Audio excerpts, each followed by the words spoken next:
and welcome to episode 25 of The Smallest Thing. I'm Lisa Manterfield.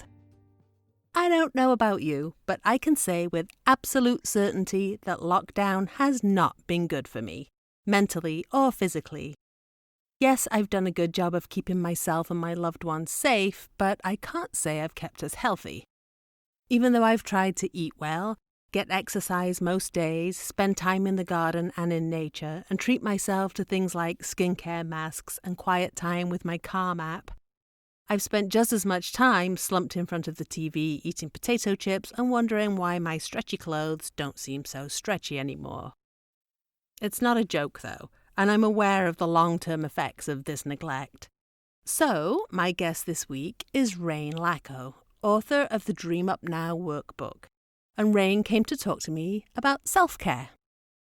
But first, Em confesses to her dad in this week's episode of The Smallest Thing. Welcome to the serialized audiobook, The Smallest Thing, written by Lisa Manterfield, read for you by Charlie Sanderson. Chapter 25. The water in the decontamination shower pours over me, the sound almost deafening inside my suit. When I close my eyes, all I can see is Deb fighting to breathe. You have to keep fighting, I think. You have to keep breathing, Deb. You have to get out of this terrible place. I'm supposed to keep my chin up or something, try to stay positive, stiff upper lip, keep up the old British spirit or whatever. But instead, I want to crawl into a dark hole and stay there until all this is over. Unfortunately, that's exactly what will happen to me if I don't stop messing around. I'm furious with myself for the risk I took coming here, not only to myself but to the other people I could have harmed. What if the medic hadn't stopped me? What if I'd carried the virus back into Tent 2? What if people had died because of my stupidity? But all this is outweighed by my moment with Deb. I may have been an idiot, but at least I got to see my friend. I push down the hissing voice in my head that keeps adding, for the last time, and try to keep a sunny picture of Deb leaving for Elmington instead. When the decon timer goes off, I tumble outside, feeling as if I'm fighting through treacle. The rain pours down, turning the grass beneath my feet into a greasy mess. From somewhere in the distance, the steady rumble of thunder growls like something big and ominous moving my way. I almost laugh at the idea. Nothing could be bigger and more ominous than this. But the thought of Bubble City turning into a quagmire scares me. All those medics trying to work with mud and water underfoot. I think about the rattle of damp breath in Deb's chest, and the worsening storm seems suddenly more dangerous. Despite the torrents pouring around me, I don't want to go home. Maybe if I stay out in the rain, it will wash away the virus, wash away the tight knot of fear that sits inside my chest. It's wishful thinking, but it's all I have. I turn toward the church, drawn in by a force beyond my own will. I stumble through the lich gate and make my way down the mossy stone path toward the dead siddles. The grass in the churchyard is taller than I've ever seen it before. Without the groundsman's constant mowing, lush green weeds push their heads up toward the sky, waiting for the chance to scatter their seeds, to spread from one small patch of fertile ground to the next. Away from the commotion of Bubble City, the silence of the churchyard presses softly around me. I can no longer escape death. It's everywhere. Clawing, fighting, crying out for attention. But here, death seems peaceful and gentle, orderly. Here the dead disappear quietly back into the earth, the natural cycle of life turning as it should. There are no new graves in the cemetery now. The tradition of saying goodbye, of gathering to lay loved ones to rest, has been replaced. The dead leave our village in silence, in government-issued bags, in narrow plumes of smoke. There's no way to pay respects, to mark the passing, to let them know that someone cared. There's no way for the dead to be remembered. Everyone will be forgotten. But when I reach the far end of the churchyard, where my grandparents are buried, I find the grass trimmed and fresh flowers on both graves, their petalled heads drooping under the weight of the rain. I look down the road to see if maybe some good person has been and placed flowers on all the graves, but no. The flowers are only for my grandparents and Auntie Sandra. There's only one person in the village that would have done this. All this time I thought Dad was trying to clip my wings, to stop me from living my life, when in reality, he was still feeling the pain of his loss and trying to protect himself. As I stare at the flowers, everything I once thought I knew about who I am and where I came from begins to unravel. I don't know if I have time now to put it back together again, but I have to try. As I push through the long grass, a familiar gravestone looms in the dim light. Holding the tall stems aside, I crouch to see the inscription I've read so many times before. But this time, the words jolt me. Emmett Charlotte Siddle, 1879 to 1961. It's my great-great-grandma Siddle's grave. But the sight of my own name etched into the limestone loosens the heavy knot I've been carrying in my chest. I try to suck in courage, urging myself to be brave, chanting the mantras that I should be grateful, that I'm lucky to be healthy, lucky to be alive, that so many others have it worse than I do. They're all valid, but none of them ring true. I let go of the knot and gasp out a sob. I cry for Deb and for everything that's happened, and I cry for what is still to come. I stumble back to the house, suddenly feeling cold inside my suit and needing the safety and comfort of home. Even though I've already deconned, I go through our agreed protocol, quietly stripping off my gloves, suit and mask in the back garden and splashing through a tray of bleach water before taking off my shoes and creeping into the house. I use only one elbow to open the doors and head straight for the shower, where I strip off the rest of my clothes, drop them in the bottom of the tub, and shower off in the hottest water I can stand, hoping the noise doesn't wake Dad. It's one thing to stay protected from the possibility of disease, but now that I've taken myself into the heart of the illness, into Bubble City, I can't risk bringing the virus home. I'd never forgive myself if I put Dad at risk. Once I'm clean and showered, I return Dad's badge and hide my suit behind the boot bin. I tiptoe into the kitchen, keeping my ears trained in case Dad catches me, but the house is silent. I ease open the kitchen door and poke my head in. There's an abandoned bowl of soup on the table. I strain to listen for evidence that Dad is up and about, but all is quiet. I don't feel like eating anything, but in the pit of my stomach is a deep hollow that's calling for something comforting. Even as I open a new can of soup and stick a bowl in the microwave to heat, I know soup isn't what I need to fill the empty spot. I'm not sure that hole will ever be filled again.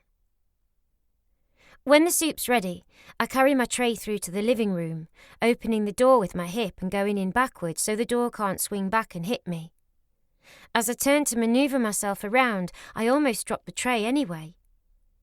On the couch, curled into a ball, a blanket draped over him, is Dad. My heart sinks. How long has he been there? Did he hear me leave or check in on me and find me missing? I'm going to be in a lot of trouble if he realises I've been out. He looks as if he's sleeping, so I try to sneak out without waking him, but with the tray in my hands I can't open the door from this side. I look for a place to set it down, but as I do, I hear movement from the couch. Dad asks. Is that you? Sorry, I say. I didn't mean to wake you. He grunts. His eyes are open, but barely. Where have you been? There doesn't seem to be any point in lying. My world has shrunk to the point where nothing I do can stay secret for very long. The village grapevine is no more than a shoot now, but one way or another Dad will hear or work out where I've been.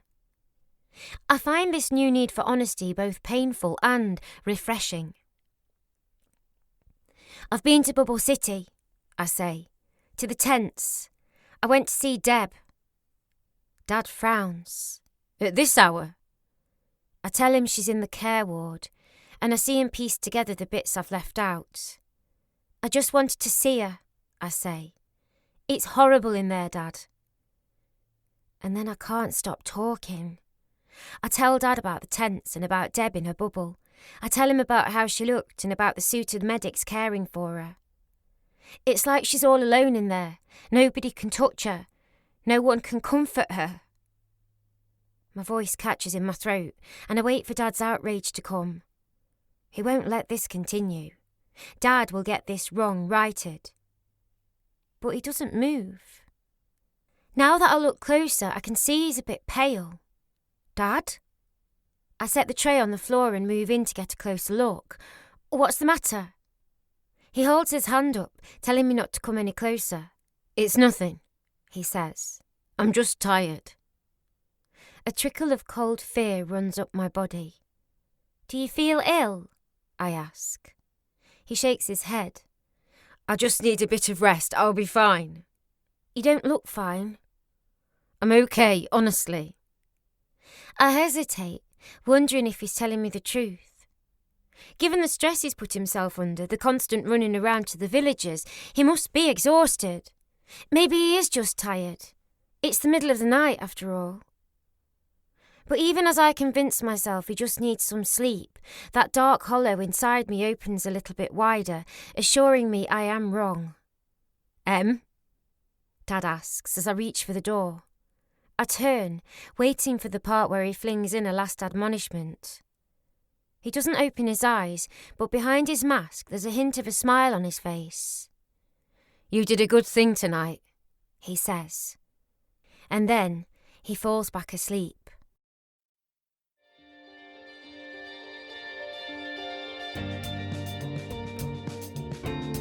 Welcome back.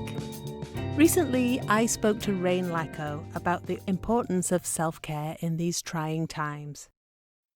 Rayne believes that music, language and art connect us, and she explores those themes in her novel, A Song for the Road, and Dream Up Now, the teen journal for self-discovery. Dream Up Now offers practical instruction along with space for self-reflection and creative play, giving teens the space to explore their emotions through creativity. So sit back, relax and enjoy my interview with Rayne Lacko. Hello, welcome to Rayne Lacko. Hi there, thank you for having me. It's such a pleasure to talk to you. So you have a new book coming out very soon that we're going to talk about a little bit more. And it's Dream Up Now, which comes out in September. So can you tell us a little bit more about the book and about your inspiration behind the project and what prompted you to create this workbook? Well, Dream Up Now is the teen journal for creative self-discovery. It helps young people between the ages of 12 and 18 manage the fluctuating emotions of adolescence while supporting positive mental health by engaging in creative and sometimes downright artsy activities. Dream Up Now explores 36 dark and light emotions and includes personal anecdotes from diverse voices representing a wide variety of creative industries, including best-selling young adult author Lisa Manterfield. You might know her. I've heard of her. Increasingly schools are turning to counseling and outreach to alleviate the epidemic of anxiety and depression affecting adolescents nationwide. And community support raises awareness and helps educate teens about the importance of self-care. And, my writing partner, Leslie Holmes, and I wanted to create a space for teens to express themselves using their inherent creativity. It's a proven method of relieving stress and significantly decreasing anxiety, depression, and suicidal thought, while helping to improve young people's interest in school and overall happiness. A few years back, 5 years now, Leslie and I met, and she was working as an executive for a music therapy organization in Los Angeles. The original shape of Dream Up Now was supposed to be music therapy. And I'm not a music therapist, but I do work a lot with teens as a creative writing instructor. And what we both had observed is that making art alleviates pain. And when children are allowed to play music, write their thoughts, make poetry, dance, breathe, and just get their emotions organized, it really, really alleviates pain, and it it helps them to get things organized in their minds so that they can have a really, really good day and have more happiness and more courage. But Dream Up Now also meets that side of their lives in that half of the book is dedicated to positive emotions. Feeling happy is not the end journey. It's what you do with a courageous day or a happy day or a brave day. It's what you do when you've met that new friend. How do you leverage that? And so we help teens, first of all, to deal with their really dark emotions, but also to strategize to build the life that they want to live. So you said that you have partnered with a number of experts in different fields, and all of them, I understand, have some sort of creative way of dealing with these emotions. So, what kind of, you mentioned music and you've mentioned art, and I know that writing is a part of that. Can you talk a little bit more about sort of the creative aspect of the exercises that people can find in the book? Absolutely. Everyone is creative. Every single human being is an artist. And it's a fallacy that you have to become creative or that you have to be born artsy. Everyone expresses themselves by how they choose to dress or what route they take to go to work or to school, with how they choose to decorate their house. Everything that you do, the songs that you choose are all an expression of yourself as an artist. And so we wanted to meet the teens where they are. We wanted to give them an opportunity to find out what their creative expression is and to have fun with it and to play. That play is how we first negotiate the world. Everyone wants to keep their hands busy. Being bored is never a great thing when you're a teen. And finding a creative way to manage your emotions solves two things. It helps you to figure out who you are and what you want out of life. And it also helps you to be fully human. We are creators. That's what we do. That's what we are. It's what we do, and we create. And so we have all of these different wonderful recognized leaders from different industries who discovered in their own teen years how to deal with their emotions through the arts. And some of them build collage or sculpt. Some of them are Grammy-nominated drummers. Some of them went into the NFL. Some of them are dancers. Some of them are writers. Each of them did what we're asking of the reader, to explore different types of art, express who you are, and find relief as part of it. And so It's actually very playful. As much as it serves social emotional learning, it's also a lot of fun. Yeah, it's really interesting because I think especially as we get older, we lose sight of that creative aspect of expressing ourselves. And I'm, thinking it back to my own childhood, that I think I would say I used dance and drawing and even things that I wasn't, not necessarily very good at, but they were a great way to just express all kinds of emotions. So I think we lose sight of that. I mean, I know that the book is aimed at teens, and you said that, being bored as a teen is a bad thing. But I think a lot of us right now are in strange situations. Some of us are still in lockdown. We don't have access to a lot of the things that we would normally do to express ourselves. So it's just trying times right now in between COVID and politics and extreme weather.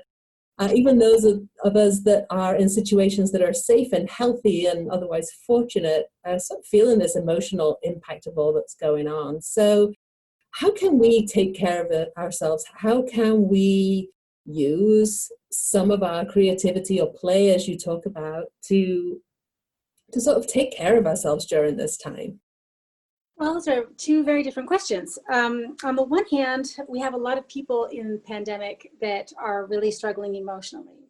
And especially at this point in August of going back to school. So let's talk about that first, and then we'll talk about ways that we can care for ourselves, okay? The journal addresses critical issues for a variety of student populations. Every school has its unique challenges, as you said, and cognitive and developmental psychology shows us that managing emotions is the common thread for both problem solving and creating a path for success. So in some communities, teens are worried about sorting out family or school relationships, or they are struggling with emotional issues like sadness or stress or pressure or worry about being sick or their loved ones being sick. Some of them are high achieving, and how do they focus their goals right now when they can't pursue a scholarship in sports or in drama or music, or how can they be high achieving when they can't even talk to their teacher in person? Some of them are just super lonely and isolated, and they want to get plugged in, but how do you do that? And some are just struggling with identity and have a need for the mastery of the self. And so even though young people have never had more forms of communication and media for expressing their feelings, their rates of helplessness and anxiety and depression have never been higher. And young people are struggling to understand and manage their emotions. But the good news is that creativity is their innate language. And there's never been a better time to establish a social emotional program or find a private journal like this for young people. And so what we've found is that for schools or libraries that create a workshop with maybe 5 to 15 kids using the journal, they have improved attendance and they have increased school attachment. They've increased their social emotional wellness and they've increased their emotional intelligence. We've had students improve their organizational and time management skills just by doing art. They become so self-aware and so clear on what their goals are that they change their approach to school. And being creative through the journal is a great way to supplement arts programs, especially when budgets are cut in school. So we help students set goals and achieve them, and it's fun. That's one way to take care of yourself, to go within and to explore who you truly, truly are, what you want, and especially as a team, to find the tribe that is going to bring out the best in you. I think I know for a lot of teens that who they hang out with, who their social groups are a huge reflection of who they become or how they behave. And so there are parts of the journal that allows the students to really identify who they want to hang out with to achieve the goals or to be their best selves. For taking care of yourself, gosh, I love this topic. It's a really exciting one for me. And through the pandemic, I've been at home with my kids, and I've had so much time in lockdown that I've written an entire leader guide so that teachers and librarians and counselors and volunteers can lead these small groups of the workshops with teens. And one of the things I think is really, really important for the teens and for the leader is self-care, taking care of yourself. It's number one, especially when you are not living a normal life. Well, even if you are, in the best of times, it's good to have self-care, right? So what are some ideas for people who are listening, who are stuck at home, maybe don't yet have access to the workbook, or are thinking, oh, yeah, how do I do this? How do I take care of myself using creative ideas? Well, there's lots and lots of ways. And I think that my philosophy about it is maybe a little bit different than the one that you might typically find. I do believe that the only constant in life is change, and that these days it may seem like things are more uncertain than ever. That it's vital to reflect on what's important to you. One person's self-care is not everybody else's. You have to enrich what you value in life and respect your own needs by actively focusing on giving yourself the best possible care. And I also think that your self-care practice is a quietly powerful demonstration of what it means to live well. There's a lot of heartfelt givers among us who are always determined to put everyone else before our own needs. And one of the best ways you can help others is by creating your own self-care routine and incorporating it into your lifestyle. Because you're modeling to your loved ones, and everyone is counting on you that they can improve their own situation, while at the same time recharging your batteries to continue the good fight. I think that a lot of people carry on in selfless mode, and that's really not authentic selflessness. So for the teacher's guide or the leader's guide, I broke down self-care into 5 areas. So I have a lot of ideas. In the leader's course, there's 5 different ways that you can approach your self-care: through movement, through relaxation, through socializing, through your creativity, and through adulting. So do you want to talk about creativity, or do you want to talk a little bit about all of them? I mean, maybe just give us a couple of ideas. So for people who might be listening, thinking, well, how do I do that? How do I take care of myself in these ways? So maybe just give us a couple of ideas would be great. Okay, so for movement, taking a walk in nature, dancing, yoga, stretching exercises, and just breathing. You can also, if you're into sports, do your sports. Or even movement can be as simple as walking through an art gallery or any kind of thing that you like to do to move your body. Adulting is paying attention to your own medical care. So often people who are givers don't see a doctor. They don't take care of their simple things. They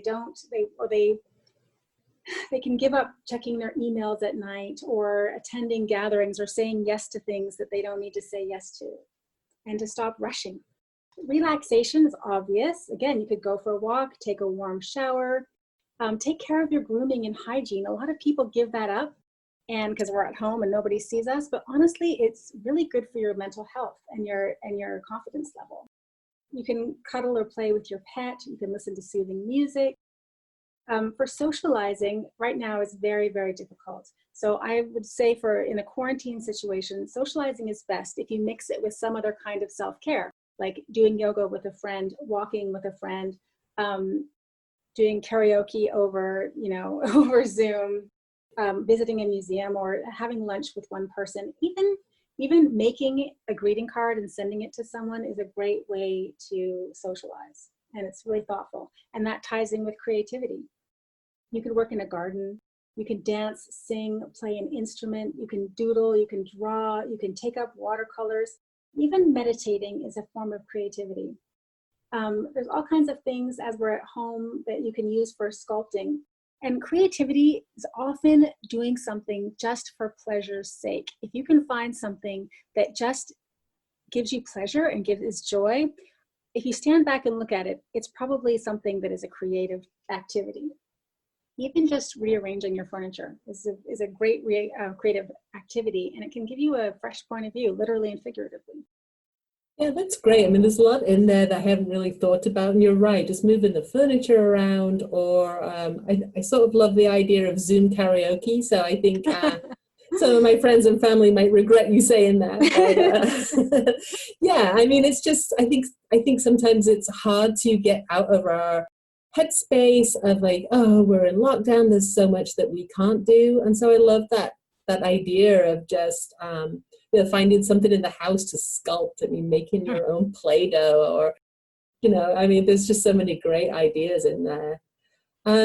So just to wrap up, something a little more personal. So I mean, I feel like the pandemic has affected us all very, very differently. So what is one thing that you personally have really missed during this time? And also, have you found any unexpected silver linings? I have. I would say the thing that I miss most is meeting in a group for something that is a shared joy. And that could be, going to a kid's science fair. I used to go with my son and his friends to see rap stars in concert. I miss that. I miss being with all those people and seeing my children be so happy in that. I miss seeing concerts with my husband. We've missed a lot of birthday parties. So I think whenever people join together in a shared joy, that's the thing that I miss the most. My silver lining is, you're a writer, so you understand this, is the copious amounts of time to write and having a full excuse of why you're not doing other things, right? And so I've been sitting in front of a screen more than I like to admit, but I've written an entirely new manuscript and an online course, and I've been in school. And so the creative outflow on a daily basis is my joy. It's what keeps me going, and I love that. So I don't think I've ever been so creative and satisfied with my creativity as I have in this time. That's great. Rayne, thank you so much for speaking to me today. It was really wonderful. Can you tell people where they can find you online and a little bit more about where they can find Dream Up Now and when? I would love to. You can find me at raynelacko.com. That's RayneLacko.com. And you can find Dream Up Now at dreamupnow.com. The book comes out officially on September 29th, and it can be pre-ordered through our website, dreamupnow.com, or at Free Spirit, which is our academic publisher. And you can find me on Instagram at Rayne Lacko. Hey, thanks so much. It was so great to talk to you. And even though other people can't see you, I can see you, and I really appreciate that. It's good to see your face. Thanks so much. Thanks for listening to this episode of The Smallest Thing. To make sure you don't miss next week's episode, you can subscribe now on Apple Podcasts, Google Podcasts, Spotify, and more. If you'd like to support the show, please leave a review and share this series with others you think might enjoy it. If you're on Instagram, tag me there at LisaManterfield_, or follow me on Facebook at author Lisa Manterfield and Twitter at Lisa Manterfield. My newsletter subscribers are always the first to know about my news, events, upcoming releases, giveaways, and more. Sign up for monthly delivery at lisamanterfield.com/subscribe and get your complimentary copy of Love, Loss and Letting Go, 3 of my short stories. Thanks to Justin Joseph for producing and editing this show, and to Ketsa.uk for the music. That's all for this episode. Thanks for listening.